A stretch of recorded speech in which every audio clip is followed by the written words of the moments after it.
नमस्कार मित्रों, मेरा नाम है मुनाल पटेल और आज हम देखेंगे 2 जनवरी शनिवार के इंडियन एक्सप्रेस में मुझे एग्ज़ाम के लिए काम की चीज़ें क्या लगी। आज बढ़ चढ़कर इन लोगों ने लिखा है ड्राफ्ट साइंस टेक्नोलॉजी पॉलिसी, विज्ञान और प्रौद्योगिकी के लिए सरकार की नई नीति, लेकिन वो ड्राफ्ट स्टेज में है। मतलब अभी उन्होंने बनाई होगी, फिर वो वेबसाइट पे रखेंगे, जनता की फीडबैक लेंगे, फिर उसमें कुछ और सुधार करेंगे, फिर अल्टीमेटली फाइनलाइज करेंगे। ऐसी जो जो ड्राफ्ट स्टेज में चीज़ होती है वो एग्ज़ाम के लिए हमने तैयार नहीं करनी। उसका ये कारण है कि यूपीएससी के एग्जामिनर बहुत ही इंटेलिजेंट होते हैं। अगर ड्राफ्ट स्टेज की पॉलिसी में मान लो कुछ लिखा होगी XYZ चीज़ करेंगे, लेकिन जनता के फीडबैक या विरोध के बाद असल में जो फाइनल पॉलिसी बने उसमें वो चीज़ को वो हटा दे, तो यूपीएससी एग्जामिनर पहले से अगर एमसीक्यू बना के रखेगा तो उसकी आंसर की गलत हो जाएगी। अगर 1 साल बाद परीक्षा होती है, 6 महीने बाद उसका एमसीक्यू यूज़ किया जाता है। इसलिए जब चीज़ फाइनलाइज हो जाए उसके बाद ही वो उसके प्रश्न बनाना पसंद करते हैं, चाहे वो कोई भी कानून हो। जैसे इतने वर्षों तक वो ट्रिपल तलाक का बिल था, तो बिल स्टेज में हमने उसको तैयार नहीं करना, जब वो पास होके एक्ट बन गया कानून तभी उसके सेलिएंट फीचर क्या है वो तैयार करने। उसी तरह एजुकेशन पॉलिसी भी ड्राफ्ट स्टेज में थी, तो मान लो इतना पागलपन चल गया था यूट्यूब पे करंट अफेयर्स पीडीएफ फाइल में, द हिंदू और इंडियन एक्सप्रेस के कॉलम में, जैसे कि ड्राफ्ट स्टेज की एजुकेशन पॉलिसी में से ही 100 MCQ में से 15 MCQ निकलने वाले हैं। ऐसा नहीं होता भाई, मैक्सिमम कुछ पूछते भी है तो ये एक मीन्स का प्रश्न हो सकता है, एक प्रीलिम का MCQ हो सकता है, और वो भी फाइनल बनने के बाद। खैर, वो जो एजुकेशन पॉलिसी नई शिक्षा नीति बनी उसको प्रीलिम और मेंस के लिए तो मैं फ्री में ही कवर कर चुका हूँ मेरे पिछले साल की Win20 CSP सीरीज़ में। उसको आप फ्री में ही वो लेक्चर देख सकते हैं। अनअकैडमी की वो लिंक मैंने डिस्क्रिप्शन में डाली है। रजिस्ट्रेशन के वक्त आप फ्री अनलॉक कोड यूज़ करें munal.org। उसी का फ्री में हैंडआउट भी आपको munal.org वेबसाइट पे आप जाइए, डाउनलोड सेक्शन में मिल जाएगा अंडर Win20 CSP सीरीज़। तो वो एजुकेशन पॉलिसी वो भी मुद्दा ख़त्म हो गया। अभी जब भी ये इंडियन एक्सप्रेस या द हिंदू के पास कुछ काम नहीं हो तो उसको याद करके वापस कॉलम बनाना शुरू करें। और उसी तरह अब ये ड्राफ्ट साइंस टेक पॉलिसी आई गई है, तो इसके भी हर सेक्शन बाय सेक्शन की एनालिसिस में लंबी चौड़ी यूट्यूब पे भी बहुत सारे वीडियो चलेंगे, कॉलम भी चलेंगे। हमने टाइम वेस्ट नहीं करना है, पहले इसको पास हो जाने दो। ये आज मैंने आपको 3-4 बार रिपीट करके ये इसलिए बोला है क्योंकि अब अगले 5 महीने तक इसकी जितनी कॉलम आएगी तो हम पढ़ने नहीं बैठेंगे, फाइनल स्टेज होगी तभी पढ़ेंगे। उस थोड़ा पढ़ो, आगे बढ़ो, सिवाय कि आपके पास बहुत ज़्यादा टाइम हो। हालांकि मुझे लगता नहीं टाइम तो ज़्यादा हो, hardly 177 days are left before prelims. खैर, तो अपना मुद्दा है 2 जनवरी शनिवार के न्यूज़पेपर में मुझे एग्ज़ाम के लिए काम की चीज़ क्या लगी। पेज 1 पे ऑक्सफोर्ड यूनिवर्सिटी और एस्ट्राजेनेका कंपनी मिलके कुछ एक वैक्सीन बना रहे थे और भारत में उसी का एक रूपांतरित स्वरूप पुणे की सीरम इंस्टीट्यूट ऑफ इंडिया बना रहा है, तो उसको अभी वो अप्रूवल मिलने की कगार पे है, वैसी सब कमेंट्री चल रही है। अपने लिए काम का नहीं। जब सभी वैक्सीन का असल में इम्प्लीमेंटेशन शुरू हो जाए तो ये 5 कंपनियां, उनकी ये 5 वैक्सीन के नाम उतना ही तैयार करना है, और वो तो एक बार मैंने लिस्ट बना के दे भी दी थी आपको। इसके अलावा दूसरे समाचार की GST goods and services tax में जो व्यापारी उन्होंने हर महीने पिछले महीने जितना GST ग्राहकों से कलेक्ट किया वो दूसरे महीने की 20 तारीख तक में उन्होंने डिपॉजिट करना होता है। तो ऐसे महीने दर महीने में GST का कलेक्शन कितना होता है। स्वाभाविक है, कोरोना के दौरान लॉकडाउन था, सेल्स कम हुए थे तो कलेक्शन बहुत कम हो रहा था। लेकिन पता चला कि नवंबर के महीने में करीब 1,15,000 करोड़ से भी ज़्यादा रकम GST में कलेक्ट हुई है। तो ये बहुत ही ज़्यादा हाई है और अब इकोनॉमी वापस रिकवरी पे ऐसी सब धमाल चल रही है। लेकिन विशेषज्ञों का मानना है कि इसको डेटा को हमने और बारीकी से समझने की ज़रूरत है कि असल में सेल्स बढ़ने के कारण GST कलेक्शन बढ़ा, या फिर कि क्योंकि पहले GST कम आ रहा था तो ये GST के जो भी टैक्स ऑफिसर थे उनने सब इधर उधर कर चोरी करने वाले लोगों पर रेड ज़्यादा मारी और रेड की रिकवरी का पैसा ज़्यादा आया है। वो सब देख के समझना होगा, तभी बोल सकते एक महीने में GST कलेक्शन बढ़ा तो इकोनॉमी में सब घी दूध की नदियाँ बह रही है, ऐसा मानना जरूरी नहीं। और दूसरा, नवंबर में तो वैसे भी दिवाली के अवसर पर हो सकता है लोगों ने कुछ ज़्यादा खरीदारी की हो तो कलेक्शन थोड़ा दिख सकता है, but it is not necessary कि जनवरी में भी लोग दे धनाधन उतनी खरीदारी करेंगे।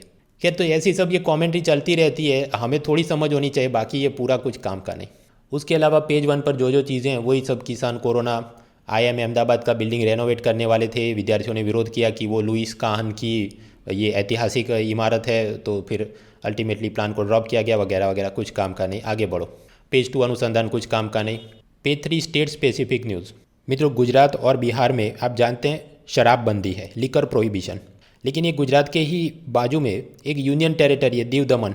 तो कई लोग न्यू ईयर तो शराब पीने के लिए वहाँ जाते हैं और फिर वो वापस आ रहे हैं, तो उसी के प्रॉक्सिमिटी में एक वलसाड़ नाम का गुजरात का सिटी, वहाँ पर पुलिस ने 1500 लोगों को न्यू ईयर ईव के बाद शराब की हालत में गिरफ्तार किया। तो ये सब प्रीलिम और मेंस के लिए काम का नहीं, लेकिन इंटरव्यू के लिए मैंने जो मॉक इंटरव्यू अपलोड किए हैं उसमें एक आध वीडियो आप देखिए। ऐसा ही मैंने भी प्रश्न पूछा था कि आप क्या सोचते हैं, लीकर प्रोहिबिशन होना चाहिए कि नहीं होना चाहिए, directly principle of state policy वगैरह। तो आर्ग्यूमेंट हमेशा हमारे पास उसके रेडी होने चाहिए। पेज 4 पे चले। Water hyacinth. वाटर हायासिंथ एक वनस्पति की प्रजाति है जो असल में एक्वेटिक वीड है। वीड मतलब जो घास फूस निकल आती है, अपने असल में फसल लगा रहे हैं उसके आसपास जो घास फूस निकल के आती है और अपनी फसल का जो इंपॉर्टेंट न्यूट्रिएंट्स हैं, वाटर, फर्टिलाइज़र, वो सब चूस लेती हैं। उसी तरह ये एक्वेटिक वीड है, मतलब क्या, पानी में पाया जाता है। ये वाटर हायासिंथ नदी, तालाब, डैम में बहुत ज़्यादा उपद्रव के रूप में फैल जाता है। इसको खराब इसलिए माना जाता है क्योंकि ये पूरे पानी को ढक देता है, तो वहाँ पर सूर्य प्रकाश नीचे जा नहीं पाएगा, तो पानी में थोड़ा भीतर में जो भी एक्वेटिक प्लांट्स होंगे, छोटे छोटे ऑर्गेनिज्म होंगे, उनको सनलाइट मिलती नहीं, वो मर जाते हैं। कोई भी प्रजाति अगर मर जाती है तो फिर उसकी बॉडी डिकम्पोज होती है, उस वक्त भी ऑक्सीजन कंज्यूम होता है, उस डिकम्पोजिशन वाले बैक्टीरिया उसको खाते होंगे तब, जिसके चलते पानी में ऑक्सीजन की मात्रा और कम हो जाती है, जिसके चलते पानी में मछलियाँ हैं वो भी मर जाती हैं।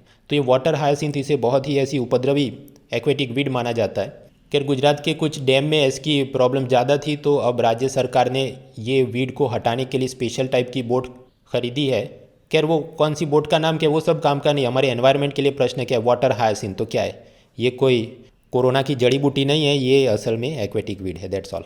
फिर चले हम पेज 5 सरकारी विज्ञापन, कुछ काम का नहीं। पेज 6 राशि भविष्य, कुछ काम का नहीं। पेज 7 वापस से बैंकों के बड़े विज्ञापन, वो भी कुछ काम के नहीं। Page 8 columns. कॉलम में लेफ्ट साइड जो छोटे छोटे कॉलम होते हैं, एक कॉलम ऐसा है कि क्योंकि अब सरकार की जीएसटी और इनकम टैक्स कलेक्शन धीरे धीरे बढ़ रहे हैं, तो सरकार ने वापस से बहुत ज़्यादा योजनाओं में पैसा खर्च करना चाहिए ताकि वापस इकोनॉमी में रिकवरी आ जाए। ऐसी सब बॉल बाय बॉल कॉमेंट्री काम की नहीं। कुछ राज्यों में धीरे धीरे स्कूल को खोला जा रहा है, जैसे कर्नाटक, बिहार, पुडुचेरी, उत्तर प्रदेश। तो फिर हमने वापस टीचर्स ने और ज़्यादा मेहनत करवानी चाहिए बच्चों को, और जो लॉस्ट एकेडमिक ईयर है उसको रिकवर करे, ऐसी सब बोल बच्चन। वो तो आप खुद से भी लिख सकते हैं, पढ़ने की क्या ज़रूरत है। फिर वो अब्राहम अकॉर्ड के बाद इजराइल के लोग भी अपनी शादी और बर्थडे की पार्टियां रखने के लिए दुबई में जाते हैं, उसके बारे में सब कॉलम जो कुछ काम की नहीं। पेज 8 के बड़े कॉलम में एक तो ये नेशनल एजुकेशन पॉलिसी 2020 जो कि पिछले साल बनाई गई थी, उसके सेलिएंट फीचर क्या, उसके फ़ायदे क्या, उसकी आलोचना, क्रिटिसिज्म क्या, वो पिछले साल हमने पढ़ लिया था। अब लगता है आज इंडियन एक्सप्रेस को लिखने के लिए कोई मुद्दा नहीं बचा, तो वही पुराना याद करके उसकी क्रिटिसिज्म की कॉलम आज लिखिए। तो भाई आज आपको क्या सपना आ गया अचानक से, इसको छोड़ो। इसके जो भी मुद्दे थे मैंने आपको बताया, मैंने लेक्चर में कवर किए हैं, फ्री में ये लिंक दिया है डिस्क्रिप्शन में, एक बार में देख के इसको मुद्दा ख़त्म करो, आगे बढ़ो। फिर दूसरी एक कॉलम है, ये कोरोना के चलते महिलाओं को क्या समस्या, वो भी एक बार में सब पढ़ लेना चाहिए। इसमें जो लिखा है वो कुछ खास काम का नहीं। पेज 9 के कॉलम, IIM अहमदाबाद की बिल्डिंग की डिज़ाइन कोई लुई काहन नाम के बड़े आर्किटेक्ट ने की थी, उसको तोड़ने की बात थी, वो सब के ऊपर एक बड़ी सी कॉलम आई है, लेकिन इतना सारा काम का नहीं। इवन सिविल इंजीनियरिंग या आर्किटेक्ट की आपने डिग्री ली है तो भी ये जितनी बारीकी से इतने बनाया है, शायद तो उतना तो नहीं पूछेंगे आपको, तो don't waste so much time. मित्रों, ये इंडियन एक्सप्रेस और द हिंदू साथ मिलकर एक योजना चलाते हैं जिसका नाम है बोल बच्चन करके पेज भरो योजना, जिसके अंतर्गत एक आध भी सरकारी रिपोर्ट मिल जाए तो उसकी सेक्शन बाय सेक्शन एनालिसिस करके कॉलम बनाए जाते हैं। याद करो, नेशनल फैमिली हेल्थ सर्वे, राष्ट्रीय परिवार स्वास्थ्य सर्वेक्षण, उसके बारे में कितने ही दिनों से ये लोग लिख रहे थे कि चाइल्ड माल न्यूट्रिशन, बच्चों में कुपोषण बढ़ा है, तो सभी कॉलमनिस्ट ऐसा लिख रहे थे। लेकिन एक दूसरे विशेषज्ञ सुरजीत बल्ला ने उसका विरोध किया था कि नहीं, उसमें कुछ जगह पर इम्प्रूवमेंट भी है, आप उसकी बात करिए, सब क्रिटिसाइज़ क्यों कर रहे हैं। तो उसके काउंटर में, सुरजीत बल्ला के काउंटर में आज जीन रेस जी, उन्होंने काउंटर में कॉलम लिखा है कि नहीं सुरजीत बल्ला कैसे गलत है। तो ये एक दूसरे के साथ तू में ये ऐसा ही है कि टिकटॉक पे एक आदमी वीडियो बनाए और उसके रिएक्शन में यूट्यूब वाला वीडियो बनाए कि वो कैसे अच्छा या बुरा है करके सभी लोग पेज व्यूज़ बटोरते रहें। ऐसी ये हरकतें इंडियन एक्सप्रेस कर चुका है पहले भी, जुडिशियल बारबारिज्म के नाम पे प्रताप बानू मेहता की जो कॉलम थी, और अब ये सुरजीत बल्ला और जीन रेजी भी ऐसी तू में हमें लगे हैं। तो हमने क्या अपना काम धंधा छोड़ के ये सब पढ़ना चाहिए? जवाब है नहीं, आगे बढ़ो। पेज 9 पर तीसरी कॉलम है polar silk road. Silk road तो आप समझते हैं वो चाइना से यूरोप की ओर जो सिल्क और दूसरी चीज़ों का ट्रेडिंग के लिए प्राचीन समय से ट्रेड रूट जो चलता था, चीन उसको पुनर्जीवित करना चाहता है। उसके लिए one belt one road policy भी चल रही थी, जिसके अंतर्गत वो छोटे छोटे देशों को लोन में पैसा देता, हाईवे, रोडवे, बंदरगाह सब डेवलप करवाता था। वो तो चल ही रहा था। यहाँ पर मुद्दा है पोलर सिल्क रोड। पोलर मतलब ध्रुव, और ये कौन से ध्रुव की बात हो रही होगी? उत्तर ध्रुव की। वहाँ पर कौन सा समंदर है? आर्कटिक। वहाँ पर वैसे तो एक नॉर्दर्न सी रूट है। ये नॉर्दर्न सी रूट ऐसा है जिससे नॉर्थ अटलांटिक को नॉर्थ पैसिफिक से कनेक्ट करते हैं। वैसे तो पहले ये संभव नहीं था, क्योंकि नॉर्थ अटलांटिक के वो इतनी ज़्यादा सर्दियाँ पड़ती थी कि सारा बर्फ़ जम जाती थी। लेकिन ग्लोबल वार्मिंग के चलते ये आर्कटिक और नॉर्दर्न अटलांटिक के सब जगह पर धीरे धीरे सब बर्फ़ पिघल रहा है। तो इस नॉर्दर्न सी रूट में भी नॉर्थ अटलांटिक को नॉर्थ पैसिफिक के साथ समंदर से कनेक्ट कर सके, ऐसी परिस्थितियों का निर्माण हुआ है। और यहाँ पर भी ये जो आर्कटिक समंदर वाला इलाका है, उसकी खास बात ये कि दुनिया के जितने भी ऑयल गैस नेचुरल रिजर्व हैं और जितने भी रेयर अर्थ मिनरल हैं, खनिज तत्व, उसका करीब 20-22% तो इधर ही पाया जाता है, जिसको अभी तक हमने एक्सप्लॉइट नहीं किया है। तो स्वाभाविक है ऐसे सब संसाधन होंगे तो रशिया, कनाडा, नॉर्वे, डेनमार्क और चीन, बेगानी शादी में अब्दुल्ला दीवाना, वो भी इसमें कूद पड़ा कि हमको भी चाहिए। तो ये सभी लोग इधर इकोनॉमिक एंड मिनरल एक्सप्लॉइटेशन में लगे हुए हैं। इस आर्कटिक को बचाने के लिए एक आर्कटिक काउंसिल है, पर्यावरण के अनुसंधान में एक ऐसी संगठन। भारत इसका सदस्य तो नहीं, लेकिन ऑब्जर्वर स्टेटस है हमारे पास। निरीक्षक के रूप में हम लोग मीटिंग में हाजिरी दे सकते हैं। तो कॉलम में सजेस्ट किया है कि भारत ने उस सब मीटिंग में और ज़्यादा एक्टिवली पार्टिसिपेट करना चाहिए, ताकि भारत को भी ये जो आर्कटिक रीजन का, ये जो हम जिसे कहें पोलर सिल्क रोड, जिसका अब इकोनॉमिक एक्सप्लॉइटेशन शुरू होगा, तो हमें भी उसमें कुछ माल मिले और साथ ही साथ पर्यावरण की भी कुछ रक्षा हो, ऐसे हमने प्रयत्न करने चाहिए। फिर हम चले पेज 10। स्टेट स्पेसिफिक न्यूज़ में उत्तर प्रदेश में कहीं वो लव जिहाद और धर्म परिवर्तन के कानून में किसी को अरेस्ट किया नहीं किया, ये सब बॉल बाय बॉल कमेंट्री काम की नहीं। उज्जैन में कुछ पत्थरबाजी हुई, उसके बाद किसी मुस्लिम व्यक्ति का घर पुलिस ने तोड़ दिया वगैरह, वो सब ball by ball commentary, not important. Page 11। Jammu Kashmir में डोमिसाइल का नया नियम ऐसा बना कि जो व्यक्ति जम्मू कश्मीर में 15 साल से ज़्यादा रहते हो, वो वहाँ पर इमूवेबल प्रॉपर्टी मतलब ज़मीन, मकान, बिल्डिंग ऐसा खरीद सकते हैं। किसी ज्वेलर ने ऐसा खरीदा और फिर आतंकवादियों ने उसको मार दिया, ऐसी सब पूरी कमेंट्री चल रही है।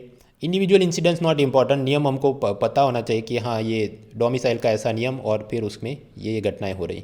25 दिसंबर क्रिसमस को मैंने आपको बताया था कि भीमा कोरेगांव मुद्दा क्या है, और मैंने तभी आपको कहा था कि वो 1 जनवरी को होगा, तो फिर उसकी सब कमेंट्री चलती रहेगी। तो वो क्या है हम वापस पढ़ने नहीं बैठेंगे, वो 25 दिसंबर क्रिसमस का वीडियो देख लो। अब इस पर और 500 कॉलम लिखे इंडियन एक्सप्रेस, तो हमने काम धंधा छोड़ के वो पढ़ने नहीं है।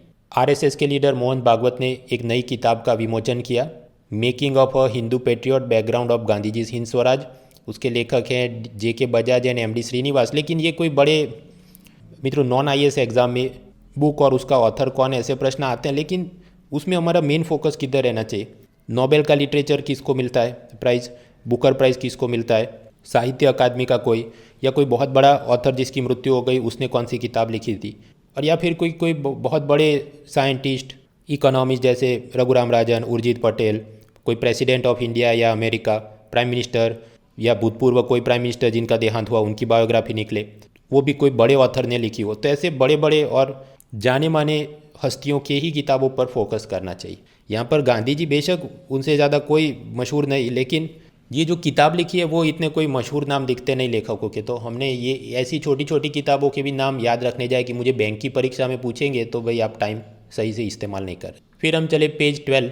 तो मैंने आज वीडियो की शुरुआत में ही बताया कि नई साइंस टेक्नोलॉजी पॉलिसी, उसके अंदर सेक्शन बाय सेक्शन कॉमेंट्री ये लोग दे रहे हैं। फॉर एग्जाम्पल रिसर्च जर्नल्स, ये द हिंदू में आप 5 से आर्टिकल ज़्यादा पढ़ो तो वो भी पैसा मांगना शुरू करता है कि लॉक हो गया। उसी तरह ये साइंस के जो बड़े बड़े जर्नल होते हैं उसमें तो 5 छोड़ो एक भी आर्टिकल फ्री में नहीं पढ़ने देते, आपसे हज़ारों डॉलर की आप सब्सक्रिप्शन लो तो ही एक्सेस कर सकते हो। तो ये नई साइंस टेक पॉलिसी में सरकार सोच रही है कि 2-3 हज़ार करोड़ रुपए सरकारी खर्च करके ऐसे इंटरनेशनल रेप्यूटेड जर्नल का सब्सक्रिप्शन खरीद लेगी और भारत की सभी जनता उसको फ्री में एक्सेस कर सके ऐसी सुविधा करेगी, यानी 1 नेशन 1 सब्सक्रिप्शन। फिर दूसरी बात चल रही कि पति और पत्नी दोनों ही किसी साइंस के या इसरो के विभाग में नौकरी कर रहे हो तो उसमें कुछ नियम ऐसे बनाए गए थे पहले कि दोनों ही लोगों को एक ही जगह पर पोस्टिंग नहीं देंगे वगैरह, जिसके चलते 2 में से एक ने अपनी नौकरी छोड़ देनी पड़ती या ठीक से वो अपना काम पे फोकस नहीं कर पाता क्योंकि अलग अलग जगह दूर दूर के शहरों में उनका पोस्टिंग हुआ हो। तो नई नीति में क्या वो सब को भी हम ख्याल रखेंगे।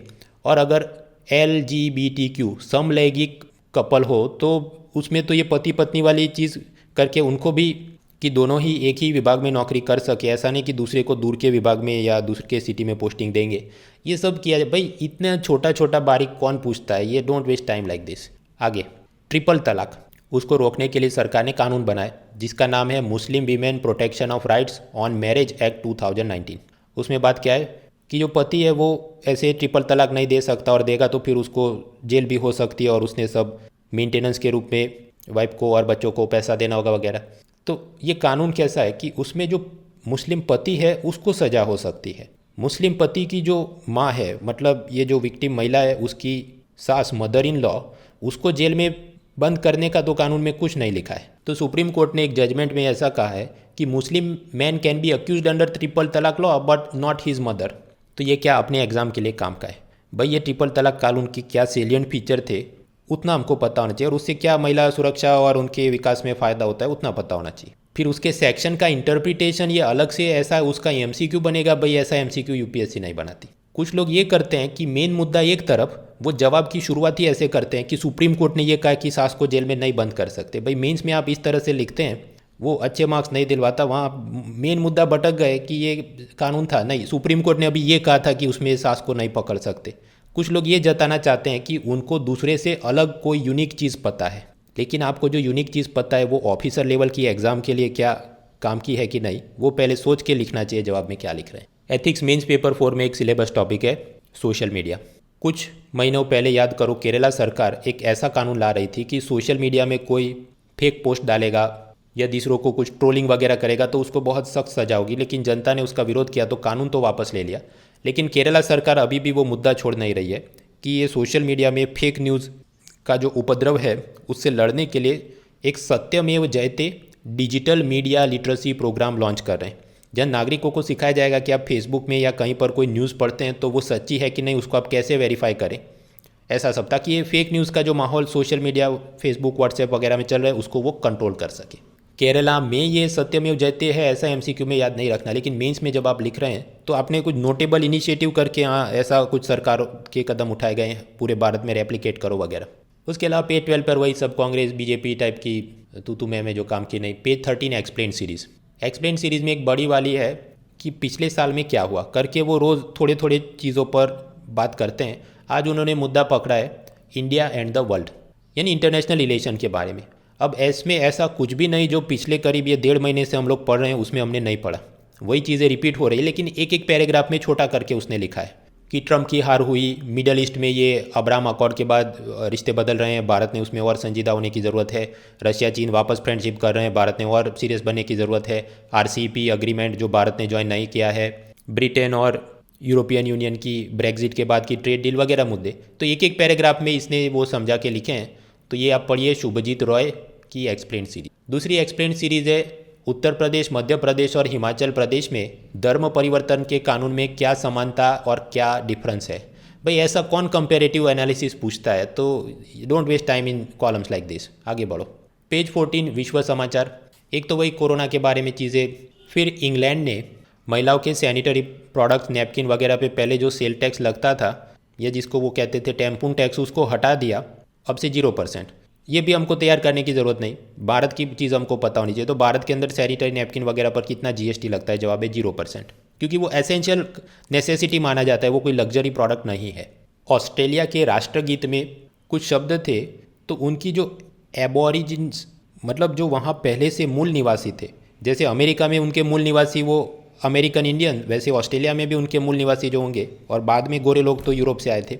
तो इनकी जो राष्ट्रगीत थी उसमें कुछ शब्द ऐसे थे जिनसे ये मूल निवासियों को ऐतराज़ था। तो अब ऑस्ट्रेलिया वो राष्ट्रगीत में कुछ परिवर्तन कर रहा है, ये भी हमारे लिए इतना काम का नहीं। हाँ, इसको देखते हुए हमारे भारत के जो राष्ट्रगीत में वो भारत भाग्य विधाता है और वो इंग्लैंड के राजा के बारे में, भाई इस टाइप की कंट्रोवर्सी वो फेसबुक वगैरह में बराबर से चला सकते हैं, लेकिन UPSC ऐसा सब इस टाइप की चीज़ें नहीं पूछती। भाई डोंट वेस्ट टाइम, आप पुराने पेपर देखिए, आपको खुद सब ज्ञान आ जाएगा कि किस टाइप की चीज़ें पूछी जाती। चीन के अंदर एक लेखक और वीडियो गेम बनाने वाले व्यक्ति लिन क्वी का जहर से मृत्यु हो गई, लेकिन ये इतनी अपने लिए काम की चीज़ नहीं। Even for non IAS exam not so greatly important. फिर हम चले पेज 15 इकोनॉमी। इकोनॉमी में एक तो यही जीएसटी वगैरह के सेल के अप डाउन की बातें चल रही जो काम की नहीं। मुकेश अंबानी पर इनसाइडर ट्रेडिंग का क्रेज चल रहा है, वो भी काम का नहीं। कल हमने एक पढ़ी थी योजना, रोड टैप योजना, और उसमें मैंने आपको बताया था कि कैसे अलग अलग टैक्स के इनपुट टैक्स क्रेडिट मिलेगा एक्सपोर्टर को। तो सरकार ने अब वापस इसमें क्लैरिफिकेशन दिया कि नहीं नहीं, हर चीज़ पे नहीं, उस पर कुछ क्वांटिटेटिव लिमिट्स होंगे। तो वो तो चीज़ें शर्तों के अधीन ही होता है, दे दनादन तो अंधाधुन सब नहीं देते। तो एग्जैक्टली टेक्निकल नॉर्म्स क्या है भाई, वो एग्जाम के लिए काम के। Mahindra and Mahindra Ford car company के साथ मर्ज होगा नहीं होगा, उसकी सब कॉमेंट्री काम की नहीं। रिजर्व बैंक ऑफ इंडिया ने एक डिजिटल पेमेंट इंडेक्स यानी डिजिटल भुगतान सूचकांक ऐसा इंडेक्स बनाए। अब तो सोचो, कंज्यूमर प्राइस इंडेक्स होगा, उपभोक्ता मूल्य सूचकांक, उसमें क्या मेजर करते होंगे, महंगाई। तो डिजिटल पेमेंट इंडेक्स में क्या मेजर करेंगे कि डिजिटल पेमेंट ट्रांजैक्शन कितने बड़े हैं। उसके लिए उन्होंने वर्ष 2018 को बेस ईयर मानते हुए उस वक्त जितना भी पेमेंट हो रहा होगा उसको वो गिन ले कि 100 है, 100 है, और उसके सामने 2019-20 में कितना इंप्रूवमेंट आया है उसको वो इंक्रीज बनाते रहेंगे, तो ऐसा ही इंडेक्स क्रिएट होगा। और पता चला है हाँ कि कंटिन्यूसली इसमें इंक्रीज़ हो रहा है, डिजिटल पेमेंट इंफ्रास्ट्रक्चर बेहतर हो रहा है। अब ये जो इंडिकेटर है उसके नीचे अलग अलग कंपोनेंट है, payment enablers, citizen consumer centricity वगैरह। लेकिन इतने अलग अलग क्या इंडिकेटर्स हैं, उनको कितना वेट असाइन किया है, इतना बारीकी से हमने इसको तैयार करने की ज़रूरत नहीं। डिजिटल पेमेंट इंडेक्स आरबीआई ने बनाए और स्टेडीली इंक्रीज़ हो रहा है, इतने 2 लाइन ही हमने याद करने। इसके अलावा पेज 15 इकोनॉमी में बाकी सब कुछ, उसमें कुछ काम का नहीं एग्ज़ाम के लिए। और पेज 16 स्पोर्ट्स, उसमें भी आज कुछ काम का नहीं। तो ये था शनिवार का न्यूज़पेपर।